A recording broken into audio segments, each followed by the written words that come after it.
Hello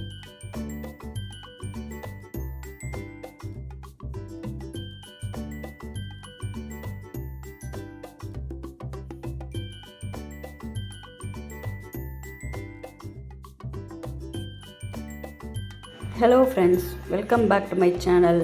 இன்றைக்கி நம்ம என்ன ரெசிபி பார்க்க போகிறோன்னா, அத்திப்பழத்தை வச்சு சூப்பராக ஒரு பர்பி தான் செய்ய போகிறோம். ரொம்ப சூப்பராக இருக்கும். வாங்க எப்படி செய்கிறதுன்னு பார்க்கலாம். இப்போ பாருங்கள், நான் அத்திப்பழமும் பாதாமும் எடுத்து வச்சுருக்கேன். இப்போ அத்திப்பழம் வந்து ஒரு 25 எடுத்துக்க போகிறேன். அப்புறம் பாதாம் வந்து ஒரு அரை கப்பு. இது ரெண்டுத்தையும் நல்லா கொதிக்க வெந்நீரில் போட்டு நம்ம ஊற வைக்கணும். இப்போ அத்திப்பழத்தை வந்து வெந்நீரில் நல்லா ஊற போட்டிருக்கேன். ஒரு அரை மணி நேரம் ஊற வச்சுக்கலாம். பாதாமையும் ஊற போட்டிருக்கேன். பாதாம் கொஞ்சம் ஊறிதுன்னா தோல் எடுத்துக்கணும். ஒரு அரை மணி நேரம் ஊறட்டும். இப்போது மேலே கார்னிஷ்காக நட்ஸு கொஞ்சம் சாப் பண்ணி வச்சுருக்கேன். இந்த சாப்பரில் ரொம்ப சூப்பராக வருது இந்த சாப்பர். இப்போ பாதாமை தோல் உரித்து வச்சுட்டேன். கொஞ்சம் ஈரம் போக துணியில் துடைச்சிட்டு இதை கோர்ஸாக பவுடராக அரைச்சிக்கலாம். பாதாமை இந்த மாதிரி நல்லா கோர்ஸாக அரைச்சி வச்சுருக்கேன். அடுத்தது அத்திப்பழத்தை நல்லா ஊறி எடுத்து பொடியாக கட் பண்ணி போட்டு இதையும் நல்லா விழுதாக அரைச்சிக்கலாம். இப்போ இது ரெண்டும் சேர்த்து இது அரை கப் இருக்குது, இது அரை கப் இருக்குது. ரெண்டுமே சேர்த்து 1 கப் மெஷரில் தான் இருக்குது. நான் 1 கப்புக்கு 2 கப் சர்க்கரை எடுத்துக்க போகிறேன். நான் கொஞ்சம் ஸ்வீட் கம்மியாக தான் போட்டுக்க போகிறேன். உங்களுக்கு வேணால் நீங்கள் கூட சேர்த்துக்கோங்க. ஒரு கடாயை வச்சு ஒரு 1 கப் நெய் ஊற்றிருக்கேன். நான் வந்து அமுல் பசு நெய் தான் எடுத்திருக்கேன்.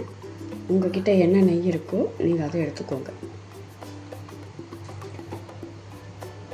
நெய் கொஞ்சம் உருகட்டும்.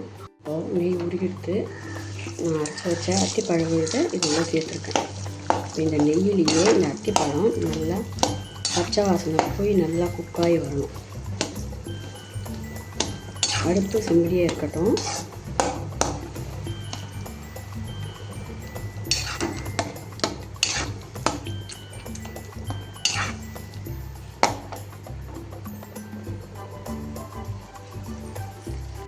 இப்போ பாருங்கள், நல்லா ஒரு 5 நிமிஷம் போல் ஆகிருக்கு. நல்லா வெந்திருக்கு. வாசனை அவ்வளோ வாசனையாக இருக்குது. சூப்பராக நல்ல மணமாக இருக்குது. நல்லா மணலாக வெந்து வந்திருக்கு பாருங்கள். இன்னும் ஒரு 2 நிமிஷம் போல் இருக்கட்டும். அதுக்கப்புறம் நம்ம பொடி பண்ணி வச்ச பாதாம் பவுடரை உள்ளே சேர்த்துட்டு அதையும் அத்திப்பழத்தையும் ரெண்டுமே ஒன்றா சேர்த்து நல்லா வேக வைக்கணும். அப்போ தான் பர்ஃபி சூப்பராக இருக்கும். இப்போது அத்திப்பழம் நல்லா வெந்திருக்கு.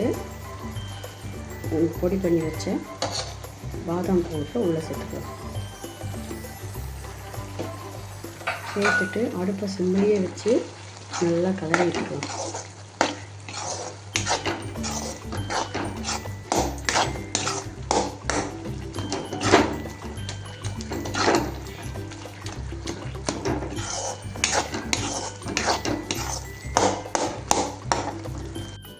இப்போ பாருங்கள், அந்த நெய்யிலேயே அத்திப்பழமும் பாதாமும் நல்லா ஒன்று சேர்ந்து வெந்துடுது.